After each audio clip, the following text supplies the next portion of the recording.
تمہیں یہ کہانی سنانے کا مقصد یہ ہے کہ اس کا اختتام ہو جائے۔ اختتام؟ کیا اس کے امکانات ہیں؟ ہاں ہیں۔ کیا؟ تم ہر مشکل سے محفوظ رہو گے، لیکن ایک جوان مرد، ایک صاحب دین، ایک مسلمان ہونے کی حیثیت سے کیا تم پر یہ بات لازم نہیں کہ غیر مذہب کا ایک شخص اپنی زندگی کی بقا کے لیے، اپنے آپ کو برقرار رکھنے کے لیے صدیوں سے سازشوں کے کھیل کھیلتا آیا ہے؟ میری مراد شاکیہ منی سے ہے۔ وہ اپنی زندگی کے لیے روپ متی اور اس کے محبوب کو یکجا نہیں ہونے دینا چاہتا۔ ہمیں روپ متی یا روپ متی کے محبوب سے کوئی غرض نہیں ہے۔ روپ کنڈ کی روپا اپنے مسئلے کو خود جانے، لیکن شاکیہ منی کے طلسم سے اس دنیا اور ماضی کی تاریخ کو آزاد کرانا میں سمجھتی ہوں ایک نیک کام ہے۔ کیا تم اس نیک کام کو سر انجام دو گے؟ مجھ پر ایک موم سا پھٹا۔ یہ کیا کہہ رہی ہے زیب النساء صدیقی؟ میں تو ایک کہانی کار ہوں، نرم و نازک طبیعت کا مالک، مصیبتوں میں گرفتار ہو کر آنسو بہانے والا۔ بھلا ایک کیسے پراسرار ساحر کو میں کیا نقصان پہنچا سکتا ہوں جس نے اپنے سحر کا جال وسیع تر کر ڈالا تھا؟ زیب النساء صدیقی میرے چہرے کا جائزہ لے رہی تھی۔ میرے کچھ بولنے سے پہلے انہوں نے کہا، تمہاری ہچکچاہٹ بالکل ٹھیک ہے۔ ہر انسان اپنا تحفظ چاہتا ہے۔ بے شک تم سوچ رہے ہو کہ اس کہانی کے حصول کے لیے تمہیں اپنی زندگی کے مشکل ترین دور سے گزرنا پڑ رہا ہے۔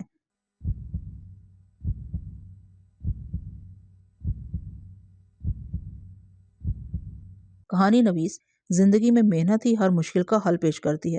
تم کامیاب رہو گے، یہ میری پیش گوئی ہے۔ شاکیہ منی مجھے کہاں ملے گا اور میں کیا کر سکتا ہوں اس سلسلے میں نے سوال کیا۔ سب سے پہلے اپنے اندر ایک عزم پیدا کرو۔ یہ سوچو کہ جو کچھ کرنے جا رہے ہو اس میں تمہاری نیکیاں بھی شامل ہیں۔ میں تمہیں بالکل سچائی کے ساتھ یہ بتا رہی ہوں کہ صدیوں کا یہ کھیل صرف ایک شیطانی عمل کو ہمیشہ قائم و دائم رکھنے کے لیے، شیطان کا وہ پیروکار جس کا نام شاکیہ منی ہے، کسی کے لیے نہیں، صرف اپنی ذات کے لیے یہ عمل کر رہا تھا، اور وہ خون کے اس چراغ کو روشن رکھنا چاہتا ہے تاکہ اس کی زندگی کا چراغ جلتا رہے اور وہ اپنی برائیوں کو فروغ دیتا رہے۔ کہانی کار، اگر تم ایک دلکش کہانی کو جنم دینا چاہتے ہو تو شاکیہ منی کو فنا کرنے میں مدد کرو، لیکن شرط یہی ہے کہ اپنے آپ کو مستعدی سے اس کام کے لیے آمادہ کرو اور مجھ سے وعدہ کرو کسی بھی لمحے خوف کا شکار ہو کر میدان چھوڑ کر نہیں بھاگو گے۔ کیا مجھے کسی قسم کا کوئی مارکا سر انجام دینا ہوگا؟ ہاں، برائی کے خلاف جنگ کرنا ہوگی۔ تمہیں ہمت سے کام لینا ہوگا، ورنہ اگر وہ کامیاب ہو گیا تو تمہیں نقصان اٹھانا پڑے گا۔ آپ کو یہ تو اندازہ ہے کہ میں مصیبت میں گرفتار ہو گیا ہوں۔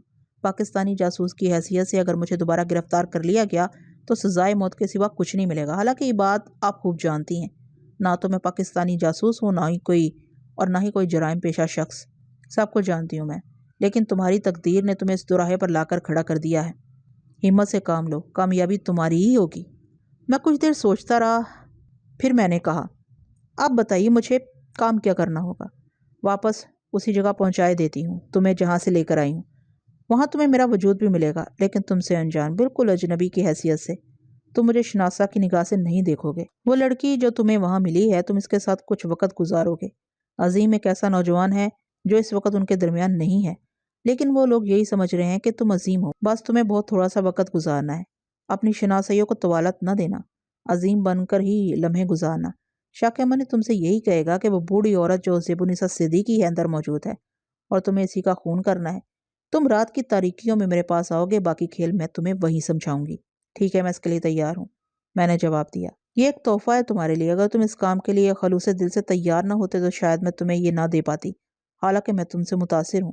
زیب النساء صدیقی نے ایک تعویذ جو موم جامے میں لپٹا ہوا تھا، اس میں ڈوری پڑی ہوئی تھی، نکال کر مجھے دیا اور کہا، اسے گلے میں پہن لو، لیکن اس طرح کہ یہ تمہارے لباس کے نیچے چھپا رہے اور گریبان سے نظر نہ آئے۔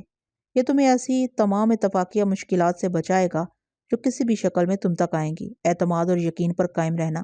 میں نے عقیدت سے وہ تعویذ لے کر گلے میں ڈال لیا، اور اس بات میں ذرا برابر شک نہیں کہ تعویذ پہننے کے بعد مجھے یوں لگا جیسے میری پشت پر ایک دیوار قائم ہو گئی ہو۔ ہر طرح کے خوف سے بے نیاز ہو گیا تھا میں۔ زیب النساء صدیقی نے مسکراتی نگاہوں سے مجھے دیکھا اور بولی، میں دل سے ایک بات کہہ رہی ہوں۔ بہت اچھا وقت گزرا ہم دونوں کا، اور میں نے تمہیں یہ ساری داستان سنا کر اپنے دل کا بوجھ ہلکا کر لیا۔ حقیقت یہ ہے کہ وہ کتاب سحر تھی، جادو کی کتاب، جس نے مجھے اپنے سحر میں گرفتار کر کے شاکیہ منی کا شکار کر دیا، ورنہ میں تو ایک مسلمان لڑکی تھی، ایک عبادت گزار اور نیکیوں کی متلاشی۔ لیکن ہوتا ہے، ایسا بھی ہوتا ہے، کتاب کی کہانی میں تم بھی گرفتار ہو گئے۔ ہاں، اس وقت کے بارے میں سوچو جب تم یہ داستان تحریر کرو گے اور دنیا یہ سوچے گی کہ خوب کہانی گھڑی ہے۔ بھلا کہیں ایسا ہو سکتا ہے؟ یہ تو آواگون کا کھیل ہے۔ ہندو عقیدے کے مطابق مسلم عقیدے میں بھلا اس کی کیا گنجائش ہے؟ میں بھی یہی کہتی ہوں۔ بات صرف کتاب سحر کی ہے، اور کبھی کبھی پراسرار روحیں، اور خاص طور سے گندی روحیں اپنا سحر سمیٹے فضاؤں میں گردش کرتی ہیں۔ بہت سے لوگ ان روحوں کے سحر کا شکار ہو جاتے ہیں اور واقعات کہیں سے کہیں پہنچ جاتے ہیں۔ بہرحال تم واپس جاؤ گے۔ تم نے وہاں کے قرب و جوار کے علاقے دیکھے ہیں؟ نہیں، میرے لیے تو وہ بالکل اجنبی جگہ تھی۔ اس کے اطراف بےحد حسین ہے۔ تمہیں 21 دن تک انتظار کرنا ہوگا۔ پورے 21 دن تک وہاں جانے کے بعد تم ایسا کوئی عمل نہیں کرو گے جو مجھ سے شاکیہ مانی سے متعلق ہو۔ میرا اندازہ یہی کہتا ہے کہ تقریباً 21 دن کے بعد وہ تم سے رابطہ قائم کرے گا۔ اس سے پہلے وہ تمہارے پاس نہیں آئے گا۔ بہتر یہ ہوگا کہ وہاں کے مکینوں سے بہت زیادہ گھلنے ملنے کی کوشش نہ کرو، حالانکہ تم وہیں کے ایک کردار ہو، لیکن بہتر ہوگا کہ یہ 21 دن احتیاط سے گزار لو۔ بہتر یہ رہے گا کہ تم اپنا زیادہ تر وقت گھر سے باہر گزارو۔ یہ میرے مخلصانہ مشورے ہیں۔ ہر عمل کا ایک انداز ہوتا ہے۔ باہر کی دنیا میں تمہارے لیے کوئی مشکل نہیں ہوگی، کیونکہ وہ علاقہ ذرا مختلف قسم کا ہے۔ میرا خیال ہے تم میرا مطلب سمجھ گئے ہوگے۔ ٹھیک ہے، حالانکہ سچی بات یہ ہے کہ میں صرف یہاں آپ سے متاثر ہو کر رک گیا تھا، اور اس سے زیادہ میری کوئی غرض نہیں تھی کہ آپ کی کہانی سننے کے بعد وطن واپس چلا جاؤں۔ چلو، نیکی اور بدی کا عمل خاص طور سے حیثیت رکھتا ہے، اور برائی کو مٹانے والوں کا ایک مقام ہوتا ہے۔ قدرت نے تمہیں ایک ایسی داستان سمیٹنے کی قوت دی ہے جو صدیوں سے الجھنوں کا شکار چلی آ رہی ہے۔ تم اپنے آپ کو ایک عظیم کردار بنانے کی کوشش کرنا نہیں چاہتے کیا؟ نہیں، مجھے اس پر کوئی اعتراض نہیں ہے، میں نے جواب دیا۔ بہرحال اس کے بعد زیب النساء صدیقی نے مجھے واپس اسی حویلی میں پہنچا دیا۔ حقیقت یہ ہے کہ ویسے بھی ہندوستان کے بارے میں بہت کم جانتا تھا۔ زیب النساء صدیقی کی ہم شکل اس لڑکی کو میں نے دیکھا 2-3 بار مجھ سے مخاطب ہوئی تھی۔ عظیم بھائی کہہ کر اپنا مقصد بیان کر دیا کرتی تھی، لیکن نہ تو اس کی آنکھوں میں میرے لیے کوئی خاص تاثر تھا، نہ وہ خاص طور سے میری جانب متوجہ ہوئی تھی۔ 3 دن میں نے خاموشی سے گزارے اور یہ تجزیہ کرتا رہا، دیکھوں کیا ہوتا ہے، کیسے وقت گزرتا ہے۔ لیکن وہی سادگی، وہی بے نیازی کا انداز، کوئی خاص بات علم میں نہیں آئی تھی۔ آخرکار میں حویلی سے باہر نکل آیا۔ عقبی حصے طے کر کے میں کافی دور تک پہنچا تھا اور یہ دیکھ کر واپس آ گیا تھا کہ یہ راستے طویل ترین ہیں۔ پھر دوسرے دن مجھے اس بات کا علم ہوا کہ میرے پاس ایک عمدہ موٹر سائیکل بھی ہے۔ یہ میری ہی ملکیت ہے، یعنی عظیم کی ملکیت۔ یہ تو بہت ہی اچھی بات تھی۔ موٹر سائیکل پر میں بہت دور تک نکل سکتا تھا۔ چنانچہ دوسرے دن میں نے موٹر سائیکل نکالی اور اس میں پٹرول بھروا کر آگے بڑھ گیا۔ فیصلہ تو میں نے یہی کیا تھا کہ فوری طور پر زیادہ دور نہیں جاؤں گا تاکہ بھٹک نہ جاؤں۔ اس کے علاوہ ایسے سیدھے راستے اختیار کروں گا جو واپسی میں میرے لیے مشکل پیدا نہ ہو۔ موٹر سائیکل آگے بڑھتی رہی اور میں قدرت کے شاہکاروں کو دیکھتا، ان کی تعریفوں میں گھرا ہوا آگے بڑھتا رہا۔ پھر ایک چھوٹی سی ندی نظر آئی جو خاصی خوبصورت تھی۔ اس ندی سے بہت سی شاخیں پھوٹ رہی تھیں اور ان کا پانی خاصا شیریں اور شفاف تھا۔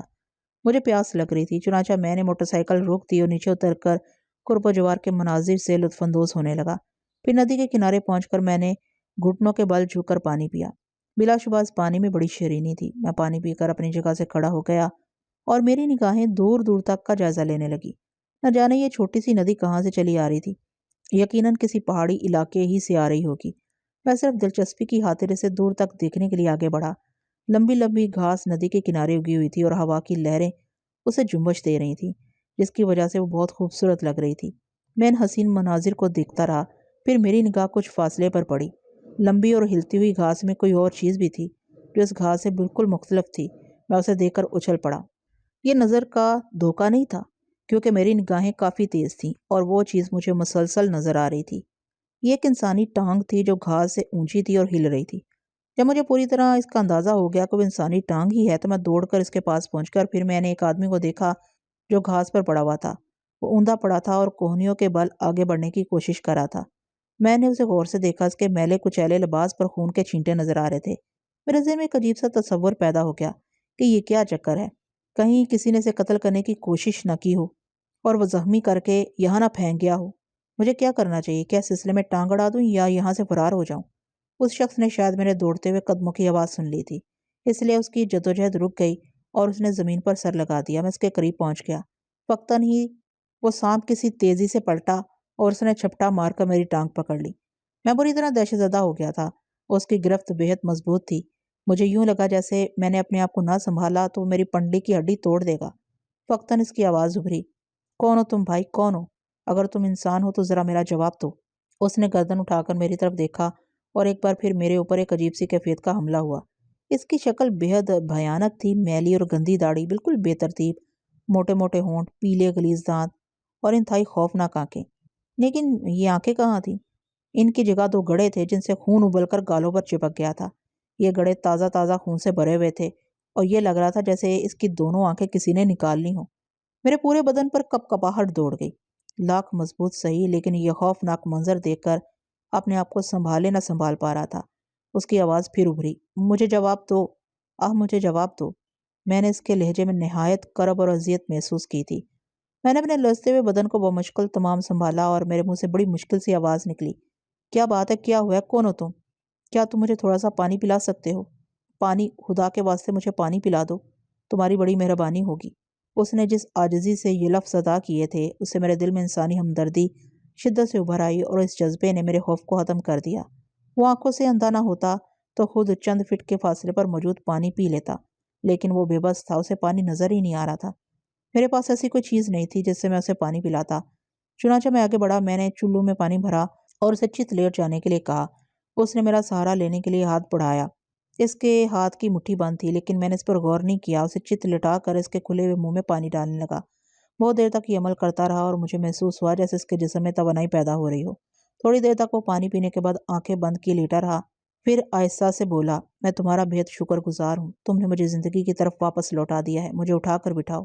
میں نے اس کے لہجے پر غور کیا، پھر اسے سہارا دے کر اٹھایا۔ ساری باتیں اپنی جگہ تھیں، لیکن اس کی آنکھوں کے گڑھے بے حد خوفناک لگ رہے تھے۔ میں نے اسے غور سے دیکھا اور کہا، اب آپ کیسے ہیں؟ میں جیسا بھی ہوں، تم اپنے آس پاس دیکھو، وہ موجود تو نہیں ہے؟ وہ ابھی تھوڑی دیر پہلے یہیں تھا۔ وہ ایک خبیث روح ہے، انتہائی خوفناک ہے وہ۔ ایک بار وہ بھیڑیے کی شکل میں مجھ تک آئی تھی اور دوسری بار ایک سانپ کی شکل میں۔ دیکھو، میں نہیں دیکھ سکتا۔ اس نے میری آنکھیں نکال لی ہیں۔ اس شخص کا لہجہ وحشت زدہ تھا، لیکن میں حیرانی کی نگاہوں سے اسے دیکھ رہا تھا۔ اس نے مجھے چونکا دیا تھا۔ میں نے قرب و جوار میں نگاہیں دوڑائیں اور پھر کہا، نہیں، یہاں تو کچھ بھی نہیں ہے۔ میں جانتا ہوں وہ مجھے اس طرح نہیں چھوڑے گا، وہ مجھے ختم کیے بغیر چین نہیں لے گا۔ مگر وہ کون ہے؟ یہی تو نہیں جانتا میں۔ اگر یہ جان جاتا تو اس طرح اس کے قابو میں نہ آتا، لیکن وہ سانپ کی شکل میں میرے سامنے آیا تھا۔ میں جانتا ہوں وہ اس وقت تک چین سے نہیں بیٹھے گا جب تک۔ بوڑھا آدمی خاموش ہو گیا۔ کوئی دیر تک خاموش رہنے کے بعد اس نے گہری سانس لی۔ اس کے بعد اس نے کہا، ایک تم مجھے یہاں سے لے جا سکتے ہو؟ میں اس وقت بالکل بے بس ہو گیا ہوں۔ وہ دوبارہ آیا تو یقینی طور پر مجھے ہلاک کر دے گا۔ دیکھو، اس نے میرے جسم میں کاٹا تھا، جگہ جگہ۔ اس نے میرے جسم کو ڈسا ہے، لیکن اس کا منکا میرے پاس تھا۔ اگر منکا میں نے نہ نگل لیا ہوتا تو اس وقت میرے جسم کی جگہ زہریلا پانی بہ رہا ہوتا، لیکن وہ مجھ پر اثر نہیں کر سکا۔ اس نے میرے ہاتھ کو بھی ڈسا ہے اور میری مٹھی کھلوانے میں ناکام رہا ہے۔ میں نے اس کی بند مٹھی کو دیکھا اور کہا، کیا ہے آپ کی مٹھی میں؟ میں نے سوال کیا تو اس نے جلدی سے اپنا ہاتھ پیچھے کر لیا، پھر خوفزدہ انداز میں بولا، کچھ نہیں۔ تمہیں کیسے معلوم ہوا میری مٹھی میں کچھ ہے؟ ابھی آپ نے بتایا تھا کہ وہ آپ کے ہاتھ کو ڈسنے کے باوجود آپ کی مٹھی کھلوانے میں ناکام رہا۔ ہاں، میں نے کہا تو تھا، لیکن تم اس بارے میں کچھ نہ پوچھو۔ اگر تم نے اس کے بارے میں معلوم کر لیا تو تمہارا بھی دشمن بن جائے گا۔ میں بہت جلد تمہیں سب کچھ بتا دوں گا۔ خدا کے لیے مجھے یہاں سے لے چلو۔ مجھے زندگی سے کوئی دلچسپی نہیں ہے، لیکن جو کچھ ملا ہے وہ میرے لیے بڑی اہمیت رکھتا ہے۔ مجھے یہاں سے لے چلو۔ ٹھیک ہے، آئیے، میں نے کہا اور اسے سہارا دے کر کھڑا کر دیا۔ وہ کافی مضبوط اور تنومند انسان تھا۔ عمر اچھی خاصی تھی، لیکن بہت وزنی تھا۔ اگر کسی عام آدمی کی آنکھیں اس طرح نکل چکی ہوتی اور اتنا خون نکل چکا ہوتا تو وہ چند گھنٹوں سے زیادہ زندہ نہیں رہ سکتا تھا، لیکن وہ میرے ساتھ قدم بڑھا رہا تھا اور اپنے جسم کا بوجھ اپنے ہی قدموں پر سنبھالے ہوئے تھا۔ میں اسے قریب لایا، پھر موٹر سائیکل سیدھی کی اور اسے پیچھے بٹھا لیا۔ اس کے بعد میں نے موٹر سائیکل آگے بڑھا دی۔ وہ مضبوطی سے مجھے پکڑے ہوئے تھا۔ مجھے محسوس ہو رہا تھا کہ اس پر بار بار غشی طاری ہوتی جا رہی ہے، لیکن پھر نہ جانے کون سی قوت اسے سنبھال لیتی تھی۔ اس طرح ہم بستی پہنچ گئے۔ اس نے بستی میں داخل ہوتے ہی کہا، ہم شاید بستی میں آ گئے ہیں، کیا تم مجھے اسپتال لے جا سکتے ہو؟ میں اسپتال کا راستہ نہیں جانتا۔ اگر تم بستی میں داخل ہو چکے ہو تو دائیں سمت چلو، میں خود ہی تمہیں راستہ بتا دوں گا۔ میں نے موٹر سائیکل کا رخ دائیں سمت کر دیا۔ اس پراسرار شخص کی قوت برداشت پر مجھے سخت حیرت تھی۔ اس قدر شدید زخموں کے باوجود میں نے اس کے حلق سے ایک بار بھی کراہ نہیں سنی تھی۔ وہ مکمل طور سے ہوش میں تھا۔ بلا شبہ اس لمبے سفر کا اختتام ایک ہسپتال پر ہی ہوا تھا اور میں اسے اسپتال لے گیا تھا۔ اس نے خود ہی ڈاکٹروں سے رابطہ قائم کیا۔ یہ اسپتال بہت اچھا نہیں تھا۔ مجھے تو کوئی باقاعدہ ڈاکٹر تک نظر نہیں آیا تھا، لیکن بہرحال جب میں نے انہیں بتایا کہ یہ سانپوں کا کاٹا ہوا زخمی ہے اور اس کی آنکھیں سانپوں ہی نے نکال لی ہیں تو عملے کے افراد حیران رہ گئے تھے۔ بہرحال انہوں نے اس پر کچھ دمائیں وغیرہ لگائیں۔ بوڑھا تقریباً نیم غشی اور بے ہوشی کے عالم میں تھا۔ ایک کمپاؤنڈر نما ڈاکٹر نے کہا، جناب، یہ تو بڑی سنگین صورتحال ہے۔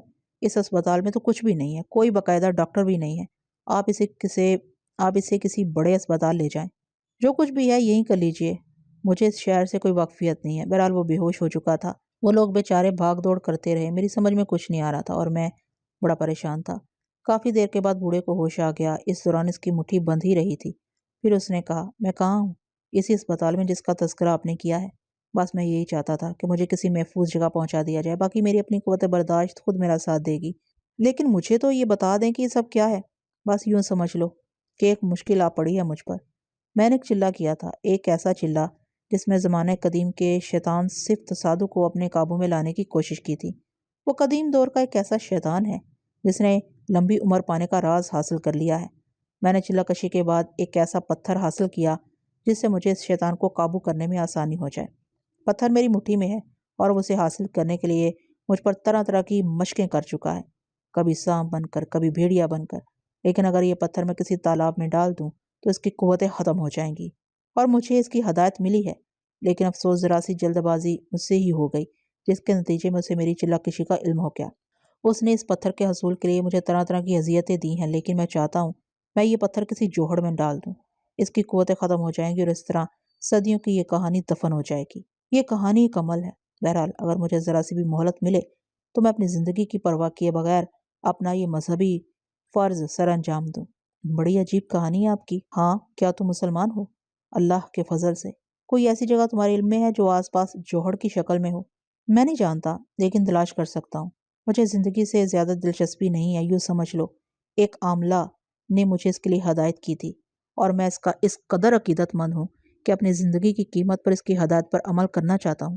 تم نہیں سمجھو گے، ایک مذاق محسوس ہوگا تمہیں۔ یہ صدیوں کا کھیل ہے۔ سناؤں تو مجھے پاگل سمجھو گے اور مجھ پر یقین نہیں کرو گے۔ مختصر الفاظ میں بتا دوں کہ ایک ایسا شیطان صفت سادو جس نے صدیوں کی تاریخ میں نہ جانے کیسے کیسے عمل کیے ہیں، ایک ایسی عملہ کو نقصان پہنچانا چاہتا ہے جو اس کے وجود کو نہیں مانتی، اور اس کی پراسرار قوتوں کو ختم کرنے کے لیے ایک طویل جدوجہد میں مصروف رہی ہے۔ خیر، میں نے جو یہ کیا ہے مجھے اس کا صلہ درکار نہیں۔ میری زندگی کا مقصد صرف اتنا ہے کہ میں اس پتھر کو اپنے ہاتھوں سے کسی گندے تالاب میں ڈال دوں۔ اس سے فائدہ یہ ہوگا کہ اس پراسرار شیطان کی تمام قوتیں سلب ہو جائیں گی، اور وہ کچھ نہ کر سکے گا جو کرنا چاہتا ہے۔ بہتر، میں اس سلسلے میں آپ کی پوری مدد کروں گا، میں نے جواب دیا۔ اور جب یہ سارے طلسمات میرا مقدر ہی بن چکے تھے تو مجھے بھی وقت کا انتظار کر کے وقت کے فیصلے کا انتظار کرنا ہوگا۔ ہسپتال سے کوئی آدھے فرلانگ کے فاصلے پر ہی ایک گندا تالاب مل گیا جس پر مچھروں کی افزائش ہو رہی تھی۔ اس کی بدبو دور دور تک پھیل رہی تھی۔ یہ بھی ایک بڑا کام ہوا تھا۔ پھر اچانک ہی میں وہاں سے واپس پلٹا اور میں نے اس بزرگ کو ساری صورتحال بتائی۔ انہوں نے کہا، بدقسمتی یہ ہے کہ یہ کام مجھے خود ہی سر انجام دینا ہے۔ ویسے زندگی اس وقت اتنی تنگ ہو گئی ہے کہ میں اب جینا نہیں چاہتا۔ میرا یہ آخری عمل ہو جائے، بس اس کے بعد مجھے موت کی نیند چاہیے۔ میرے عزیز دوست، کیا تم مجھ پر ایک احسان اور کر سکتے ہو؟ فرمائیے۔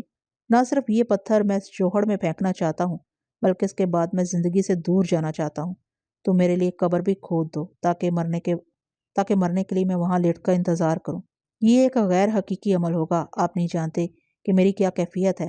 اگر اس بار میں ایسے کسی عمل میں مصروف پکڑا جاؤں گا تو اپنے آپ کو بچا بھی نہیں سکتا۔ بزرگ ایک ٹھنڈی سانس لے کر خاموش ہو گئے۔ بہرحال میں ان کی اس فرمائش کو پورا کرنے کے لیے مکمل طور پر اپنے آپ کو آمادہ کر چکا تھا۔ چنانچہ میں نے موقع پاتے ہی بزرگ کو ساتھ لیا اور اسپتال کے عقبی دروازے سے باہر نکل گیا۔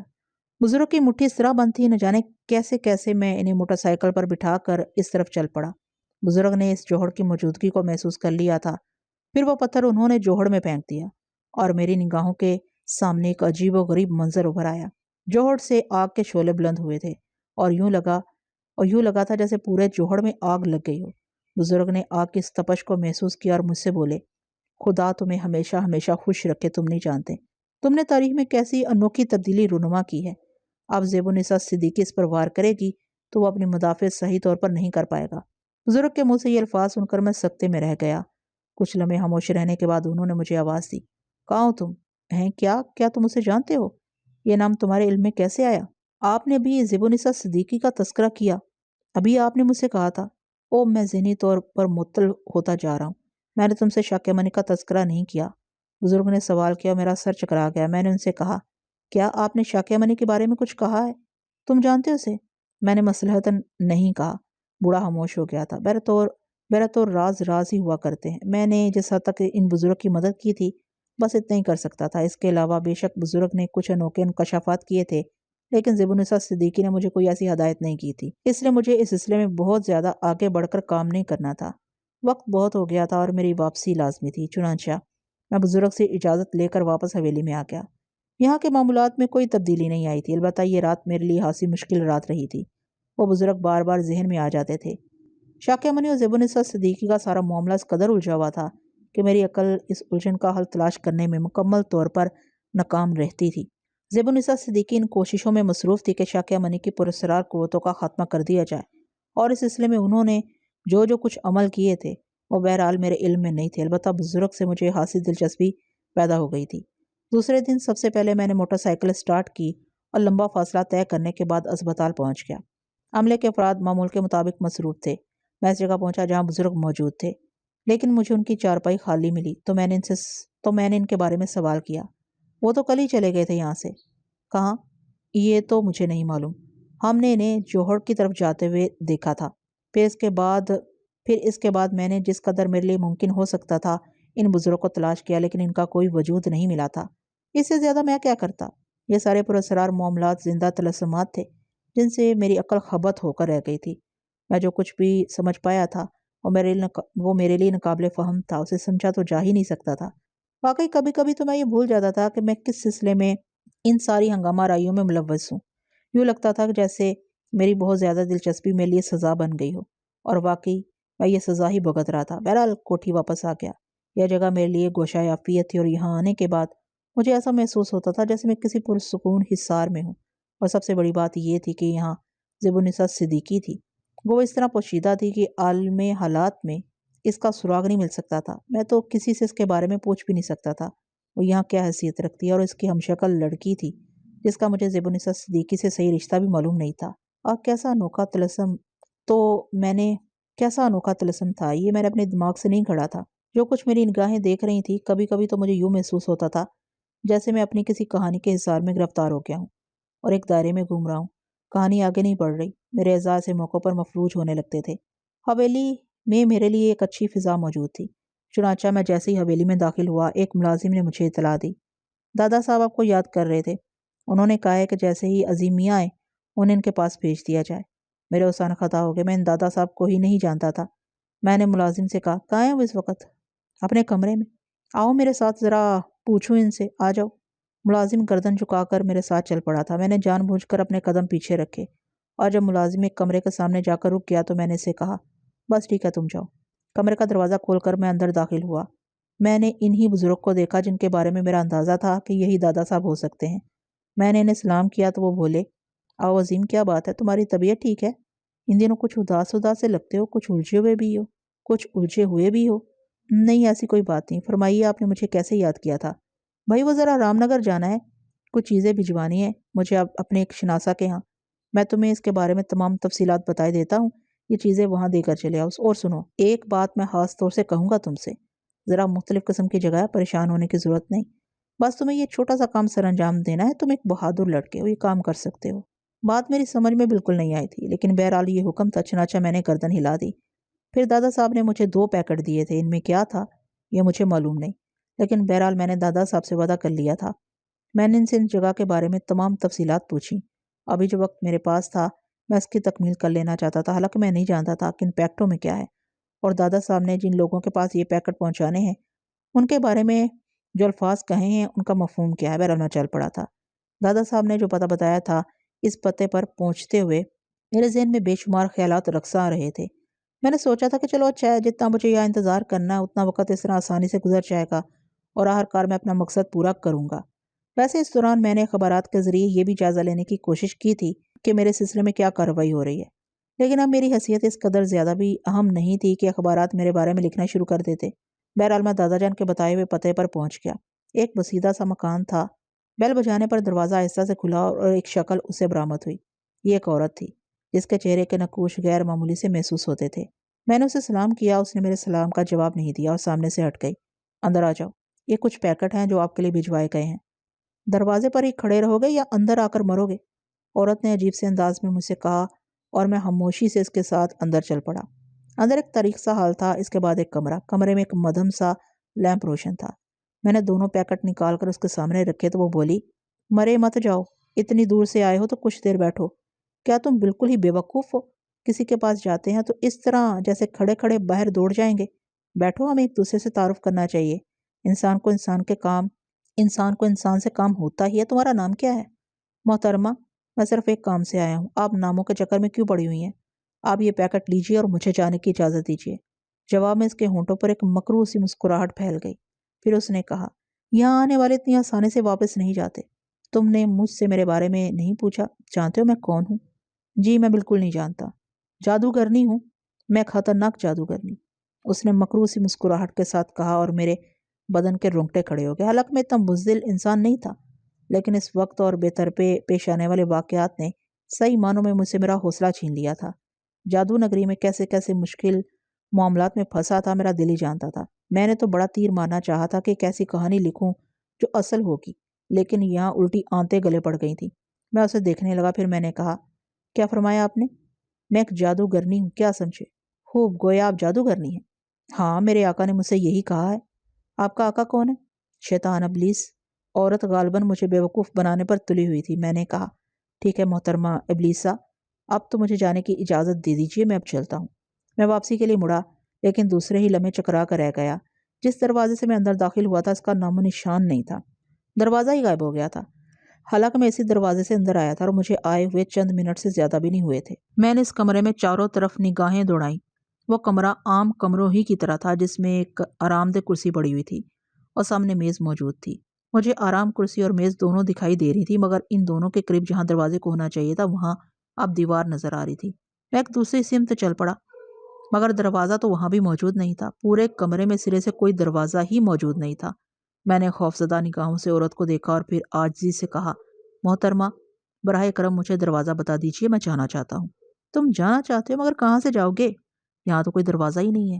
اس کی آواز عجیب سی تھی اور واقعی اس سے پہلے میں نے اس پر غور بھی نہیں کیا تھا۔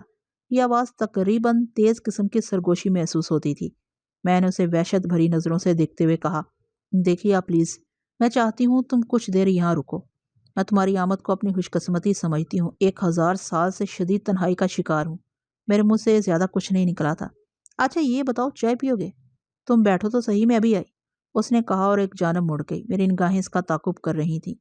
میں نے محسوس کیا کہ میں نے اس آتش دان کو ابھی تک دیکھا ہی نہیں تھا جو وہیں دیوار پر موجود تھا اور جس میں آگ بھی جل رہی تھی۔ اس دھوئے ہوئے جنگلے پر ایک چائے دان رکھا ہوا تھا۔ عورت آگے بڑھ کر چائے دان اٹھانے کے لیے اٹھی اور اس کی ایک بڑی سی پرچھائی نے پوری دیوار کو گھیر لیا۔ یہ پرچھائی کالے رنگ کی تھی اور انتہائی خوفناک لگ رہی تھی۔ میں نے خوفزدہ انداز میں اس کو گہری نظروں سے دیکھا۔ ایک نگاہ دیکھنے سے وہ ایک گھریلو عورت لگتی تھی۔ سیاہ لمبے لمبے بال، بیچ سے نکالی ہوئی مانگ، موزوں قد و قامت، بلکہ اگر غور کیا جائے تو اس کا جسم بھی دلکشی سے خالی نہیں تھا۔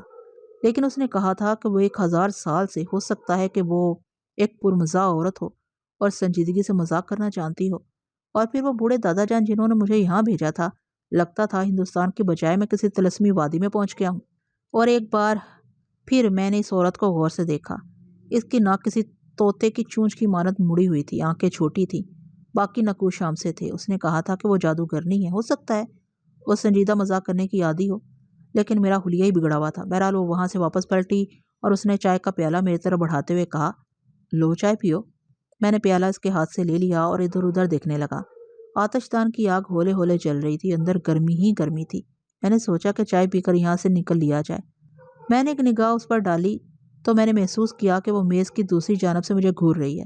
پھر اس کی مدھم آواز ابھری، تم اپنی مشکل مجھ سے بیان نہیں کرو گے؟ میں نے چونک کر اسے دیکھا اور کہا، کون سی مشکل؟ میں نے تم سے تعارف کراتے ہوئے کہا تھا میں جادوگرنی ہوں، ہر طرح کا جادو کر لیتی ہوں، لیکن اس جدید دور میں میرا کاروبار بالکل ختم ہو کر رہ گیا ہے۔ بس چھوٹے موٹے کام لوگ کرا لیا کرتے ہیں، جیسے تم یہ پیکٹ لے کر آئے ہو۔ جانتے ہو ان پیکٹوں میں کیا ہے؟ نہیں، میں نے عجیب سی آواز میں کہا۔ خیر چھوڑو، میں یہ کہہ رہی تھی کہ لوگ اب جادو ٹونوں پر سے یقین کھو چکے ہیں۔ اس سائنسی دور نے ہم جیسے لوگوں کا تو کاروبار ہی ختم کر کے رکھ دیا ہے۔ یہ تم چائے کیوں نہیں پی رہے ہو؟ تمہارا کیا خیال ہے کہ میں… اس نے جملہ دھورا چھوڑ دیا اور میں نے چائے کا پیالہ ہونٹوں کی جانب بڑھایا۔ مجھے ایک دم سے ایسا محسوس ہوا جیسے اس میں کوئی خاص بات ہو، لیکن بظاہر کوئی بات نظر نہیں آ رہی تھی۔ میں نے سوچا اگر میں چائے پینے سے منع کر دوں گا ہو سکتا ہے کہ وہ ناراض ہو، چنانچہ میں اس طرح پیالے کو ہونٹوں سے لگایا جس طرح چائے پی رہا ہوں، لیکن موقع پاتے ہی میں نے اس کی چائے ایک سمت لڑکا دی۔ میں سے باتیں کرتا رہا اور میری نگاہیں دروازے کی تلاش میں دوڑنے لگتی۔